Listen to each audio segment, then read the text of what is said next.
그리스도인에게 있어서 예배는 삶의 완성입니다. 우리가 살아가는 이유도 하나님을 예배하기 위함이라는 것을 우리는 잊어서는 안 될 것입니다.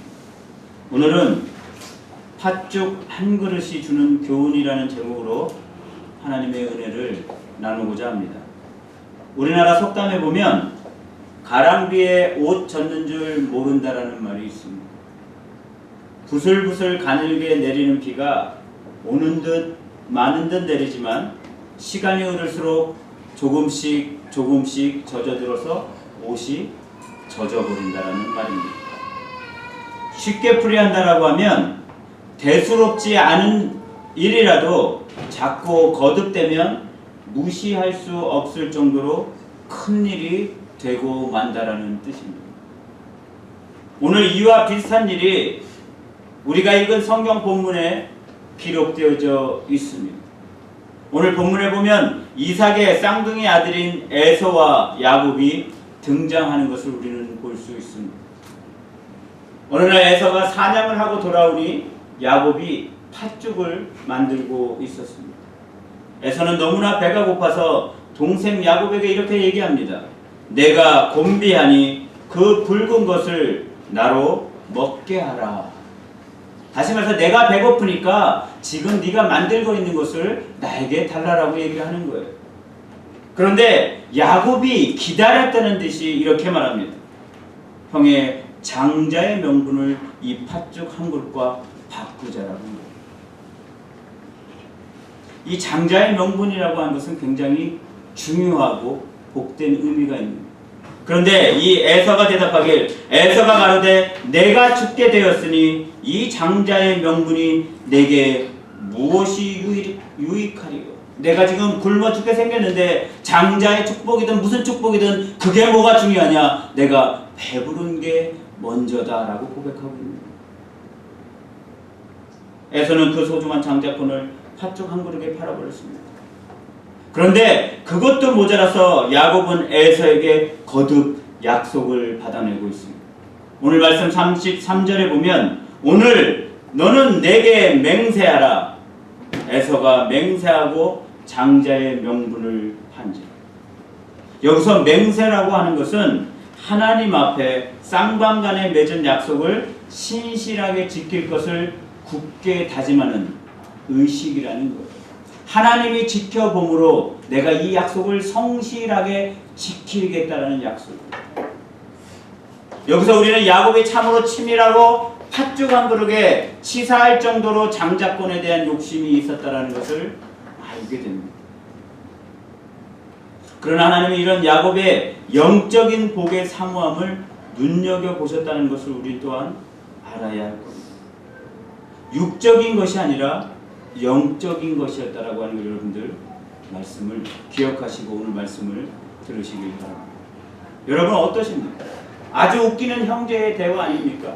형이라는 자는 배가 고파 죽을 것 같으니 팥죽을 어서 달라고 하고 동생은 기다렸다는 듯이 네 장자권을 주면 내가 팥죽을 주겠다라고 말하고 있는 거예요. 이건 보통 형제의 대화가 아닙니다. 그런데 여러분 에서가 어떤 사람입니까? 들에서 사냥을 해서 살아온 용사이고 힘있는 자로 묘사되고 있습니다. 반면 야곱은 종용하고 장막에 거한다라고 말씀에 기록된 것으로 보아서 야곱은 내성적이고 어머니를 도와 집에 있기를 좋아하는 사람이었던 것 같습니다. 그러면 용사여 힘있는 이 에서가 동생을 한 방 쥐어박으면서 이게 까불고 있어 배고프다니까 빨리 줘 하고 힘으로 제압해도 되고 빼앗아도 그만 아니고 그런데 너무나도 쉽사리 동생의 제안에 동의해버리고 말았다라는 거예요. 그렇습니다. 에서는 그런 사람이었습니다. 악의는 없지만 너무나 급하고 본능에 충실한 사람이었더라는 거예요. 제가 그래서 에서의 이름을 가만히 살펴보고 에서 하고 그 이름을 살펴보니까 그럴 수밖에 없겠더라고요. 에서는 아무리 애써도 에서입니다. 여러분 이해하십니까? 애써도 뭐라고요? 애서예요. 애서. 가랑비 같은 사람이라는 거예요. 반면 사람들은 야곱을 보면서 뭐라고 말해요? 야곱이다. 야곱이다. 그러잖아요. 야곱의 일생을 보면 무엇이든지 배로 불리는 기술이 있었습니다. 이는 아주 치밀하고 아주 계획적인 사람이라는 거예요.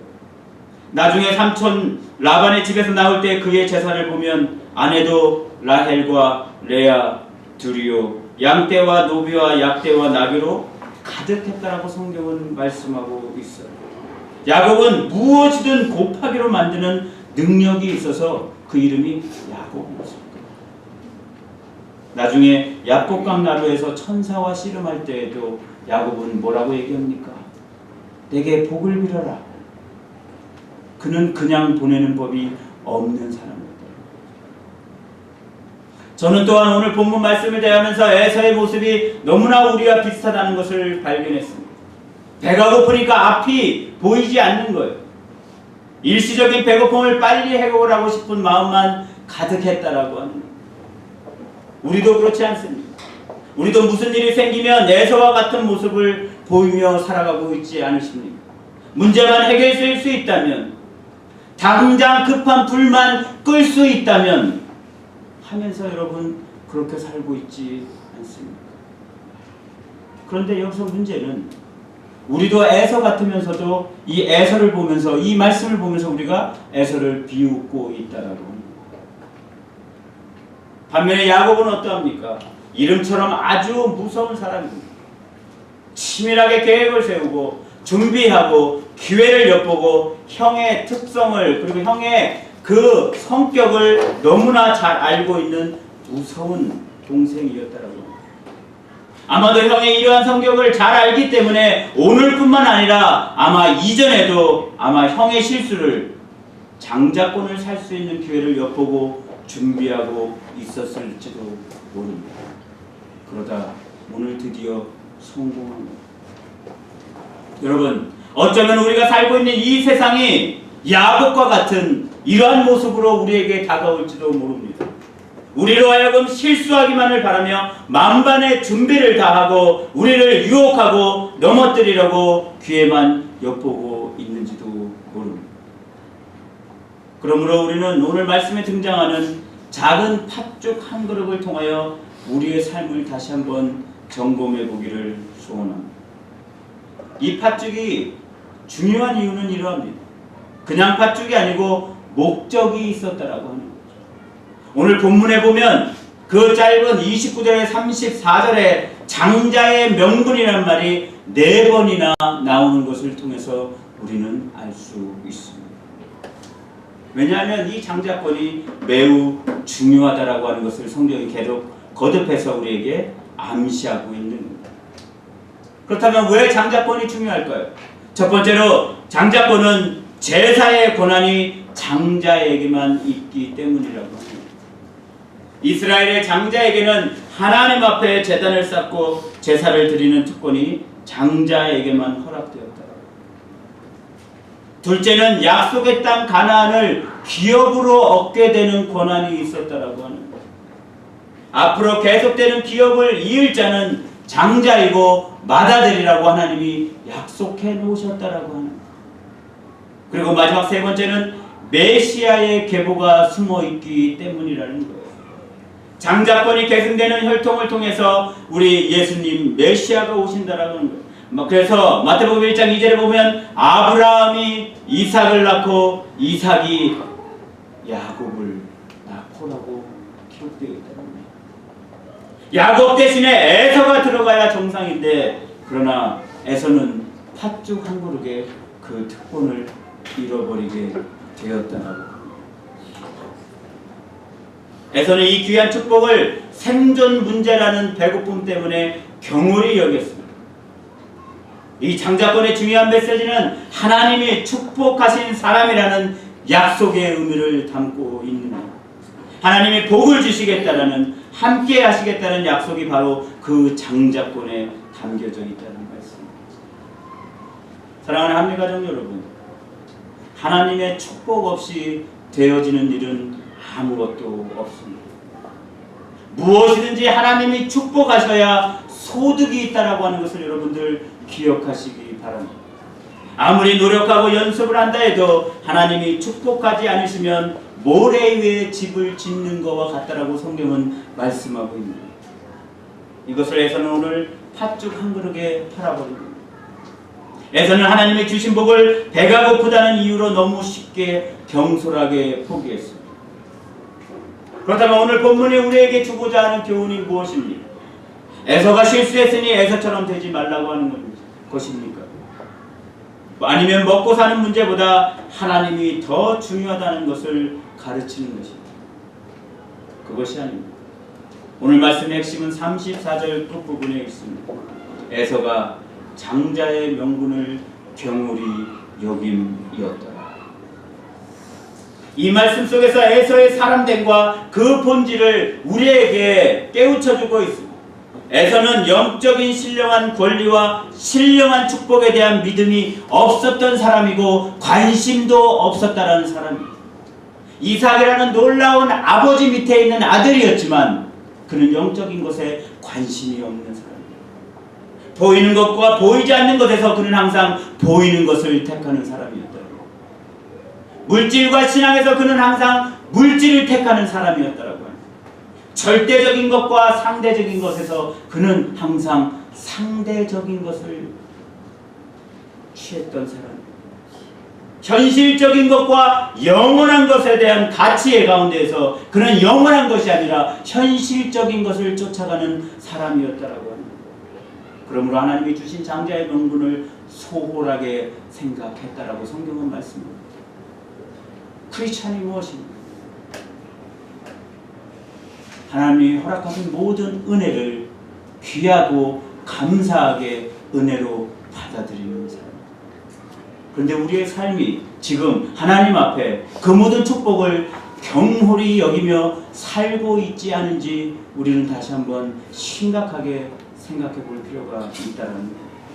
에서는 훗날 깨닫고 보니 소중한 것을 알았지만 이미 모든 것을 빼앗긴 후였고 잃어버린 다음이었습니다. 이 사건을 신약에 넘어가서 히브리서 12장 16절은 이렇게 기록하고 있습니다. 음행하는 자와 혹 한 그릇 식물을 위하여 장자의 명분을 판 에서와 같이 망령된 자가 있을까 두려워하라. 에서를 성경은 망령된 자, 어리석은 자로 평가하고 있다. 여러분, 현실적으로 그렇게 살아가려고 하지 마시기 바랍니다. 성경은 망령된 자, 어리석은 자라고 말씀하고 있다는 것입니다. 에서가 어떤 사람입니까? 창세기 28장 6절과 8절을 보면 이방 가나안 여인 마할렉과 결혼합니다. 왜? 자기 눈에 좋은 대로 아리따우니까 한 거예요. 그 모습을 통해서 이삭과 리브가는 상처를 받고 마음이 아프게 됩니다. 자기의 아들이 이방 여인과 결혼한다는 것에 마음이 아팠습니다. 그러나 에서는 하나님이 원하시는 쪽보다 자기의 부모가 원하는 것보다 육체적인 욕심에 더 집착합니다. 눈에 보이고 현실적인 것에만 관심이 있었다라는 뜻입니다. 팥죽을 달랄 때도 그렇지 않습니까? 순간적으로 행동하는 거예요. 심각하게 고민하고 생각하는 게 아닙니다. 좀 더 참고 기다리면 되는데 그게 아닙니다. 온 식구와 함께 먹을 수도 있는데 그는 당장 내어놓으라고 합니다. 내가 죽게 되었습니다. 이 장자의 명분이 무엇이 유익하리? 여러분 한번 생각해 보시기 바랍니다. 그가 정말 죽게 되었을까요? 여러분, 배고픈 것만으로 쉽게 사람이 죽지 않는다는 걸 여러분 잘 알고 계시지 않습니까? 더 있다가 먹어도 한 이틀 굶어도 사람은 절대 죽지 않습니다. 그런데 여기에 문제가 있고 그의 말에 문제가 있다는 것. 내가 지금 당한 사건을 과장하는 것, 그리고 스스로 위기를 만드는 것이 문제라고 하는 것. 여러분의 언어의 생활을 돌아보셔야 돼요. 내 스스로 지금 당한 사건을 과장하고 있지 않은지, 아니면 내 말로 스스로 나를 위기로 몰아가고 있지 않은지. 아, 아프네? 기도해야지.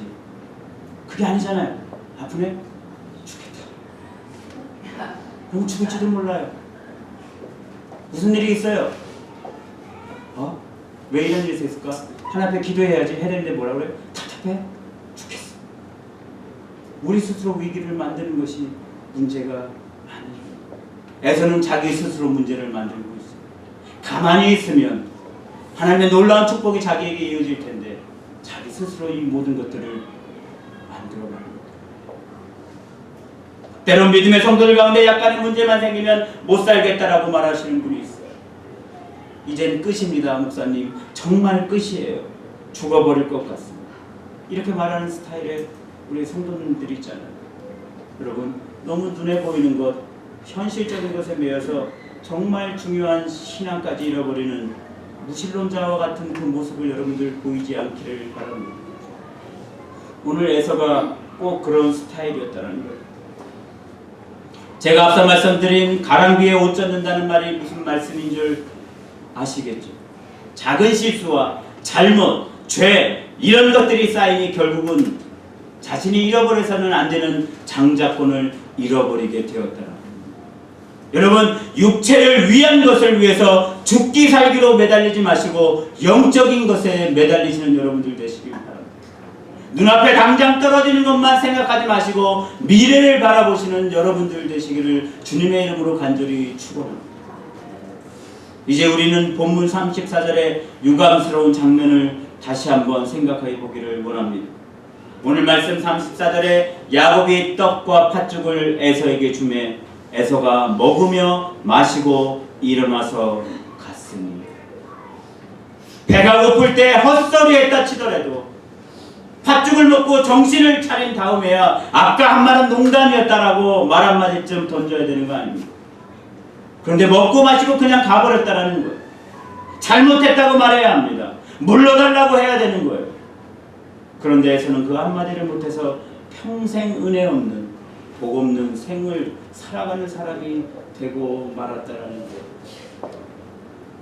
말씀을 정리하겠습니다.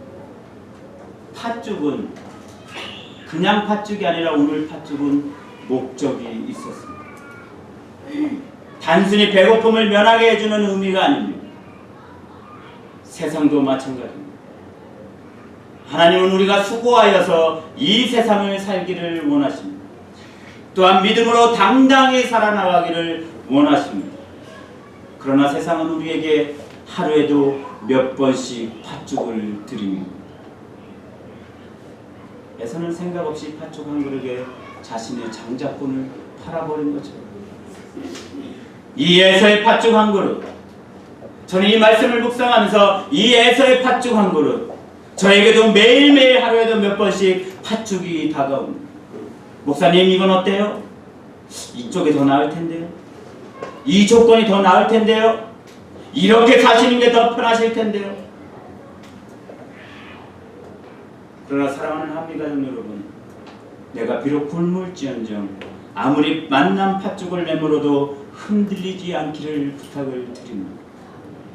나의 하나님을 하나님 되도록 지켜드리고 나의 믿음을 나의 생활 속에 잠깐의 배고픔과 편안함을 위해서 내던지지 않기를 부탁을 드립니다. 저에게 팥죽이, 요즘에 팥죽이 이렇게 우버 드라이버가 되고 있어요. 집에 들어가다가 피곤한데 끄고 가야지 하다가 그러다 집으로 들어가다가 손님 하나 받으면 또 이게 얼마나 또 그냥 거저 먹는 거 아니야 하고 다시 탁 켜놓습니다. 그러면 어김없이 콜이 탁 와요. 집에 오면 너무나 피곤해요. 여러분, 물론 삶이 힘들고 어려워서 팥죽 한 그릇의 유혹이 쉽지 않은 것을 알고 있습니다. 저 역시도 그렇게 살고 있어요. 그러나 우리가 크리스찬이라면 하나님의 약속을 붙잡고 그냥 배고픔의 배를 움켜쥐고 예수님을 바라보며 믿음으로 살기를 더욱 결단하시는 여러분들 되시길 주님의 이름으로 부탁을 드립니다. 그래서 우리의 삶에서 에서라는 이름이 너무나 낯설어질 때까지 열심히 부단히 노력하며 사는 우리 한미 가족들이 되시길 예수님의 이름으로 간절히 축원합니다. 그래야 하나님이 약속하신 영적인 축복이 우리의 삶을 가득 채우고 덮을 줄로 믿습니다. 마지막으로 예화 하나를 말씀드리고 말씀을 마치겠습니다. 어떤 사람이 영국을 여행하다가 관광지로 유명한 한 바닷가를 방문하게 되었습니다. 그런데 그 바닷가에 수많은 갈매기들이 죽어서 뒹굴고 있었습니다. 그는 이상하기도 하고 궁금하기도 해서 죽은 갈매기들을 치우고 있는 청소부에게 물었습니다. 이렇게 많은 갈매기들이 왜 죽게 되었습니까? 그 청소부는 이렇게 대답했습니다. 여기는 영국에서 아주 유명한 바닷가여서 여름이면 많은 사람들이 찾아오는데 관광객들이 늘 갈매기에게 빵과 과자와 사탕을 줍니다. 그런 까닭에 갈매기들은 어느새 사람과 친해져서 사람들의 손바닥에 올라가서 사탕과 과자와 그들이 주는 먹이를 열심히 쪼아 먹습니다. 사람들은 그게 신기하고 재미있어서 더 열심히 먹이를 줍니다. 그런데 그것들 때문에 갈매기들은 입맛이 달라져 버렸고 그래서 물고기를 잡아먹는 것에 식욕을 잃어버리게 되었습니다. 그런데 문제는 철이 바뀌어 관광객들의 숫자가 줄어드니 갈매기들이 먹을 것이 없어서 저렇게 굶어 죽고 만 것입니다. 라고 대답을 했습니다. 그렇습니다. 사람들이 갈매기를 죽이려고 일부러 과자 주는 사람은 없습니다. 그런데 사람들이 재미와 호기심으로 줬던 그 먹이가 결국은 갈매기들을 떼죽음으로 몰고 간 것입니다. 사랑하는 한미가족 여러분, 갈매기가 먹어야 할 음식은 따로 있습니다. 또한 갈매기는 갈매기로서의 길을 가야 합니다. 그런데 사람들은 나름대로 즐기느라고 이렇게 갈매기에게 먹여서는 안 되는 먹이를 준 결과 이런 일들이 일어납니다. 제가 왜 이런 말씀을 드리는지 여러분들 아십니까? 성경은 분명히 사람이 떡으로만 사는 것이 아니고 사람이면 반드시 먹어야 할 하나님의 말씀이 있다라고 말씀하고 계신다라고. 한 목회 연구학자가 연구해 보았는데 한 믿음의 성도가 4주만 즉 한 달만 교회에 나오지 않으면 그 성도에게 하나님의 존재가 보이지 않는다라고 했습니다. 다시 말해서 먹어야 할 것을 먹지 않으면 안 먹어야 할 것을 먹게 됨으로써 이 갈매기처럼 삶의 심각한 위기를 초래할 수도 있다는 것을 우리는 명심해야 할 것입니다. 여러분 어떤 것을 먹기를 원하십니까? 아니 지금 어떤 것을 먹고 살고 계십니까? 사탕입니까? 과자입니까? 갈매기는 물고기를 먹고 살아야 하듯이 우리는 하나님의 말씀을 먹고 살아야 함을 잊지 마시기 바랍니다. 아직도 팥죽의 유혹에 여러분 정신이 없으십니까? 이 팥죽의 유혹은 주일만 되면 놀러가자, 아프다, 중요한 약속이 있다. 그 팥죽은 인간의 육신만을 만족시키는 것이라는 것을 여러분들 알아야 합니다. 우리가 진정한 믿음이 있는 크리스찬이라고 한다면 그 팥죽을, 그 유혹을 밀어내고 믿음으로 살아야 됨을 여러분들 믿으시길 바랍니다. 아멘. 남편 앞에서도 자녀 앞에서도 다른 내 직장에서 누구 앞에서도 팥죽을 들밀며 나에게 좋은 조건으로 다가올 때 우리는 에서와 같이 넙죽 받아드는 것이 아니라 믿음으로 밀어내며 하나님을 지켜낼 수 있는 우리 사랑하는 한미 가족 여러분들이 되시길 주님의 이름으로 간절히 축원합니다. 기도하겠습니다.